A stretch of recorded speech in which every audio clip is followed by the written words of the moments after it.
In the early 20th century, a dream was born to create a ship that could not be sunk. The RMS Titanic, a marvel of human ambition, was taking shape in a shipyard, promising luxury, size, and speed unlike anything the world had ever seen. The Titanic was more than just a ship, it was a floating palace, boasting lavish interiors, extravagant amenities, and a level of comfort that was unmatched. But as the Titanic sailed through the icy waters of the North Atlantic, a sense of unease began to creep in. The ship was moving at full speed, despite receiving warnings of icebergs in the area. And then disaster struck.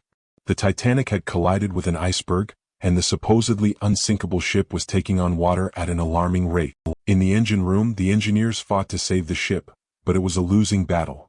The Titanic was sinking and there was nothing they could do to stop it. As the Titanic sank deeper into the icy waters, the sounds of panic and despair filled the air. Passengers were fighting for survival, but it was a battle they would ultimately lose. As the lifeboats pushed off from the sinking ship, the survivors watched in horror as the Titanic slipped beneath the waves, taking over 1,500 people with it. The survivors were left to pick up the pieces, trying to come to terms with the tragedy that had unfolded before their eyes. The news of the Titanic's sinking sent shockwaves around the world, with newspapers scrambling to get the story out to the public. The Titanic's sinking was a tragedy that would be remembered for generations to come, a reminder of the dangers of hubris and the power of nature.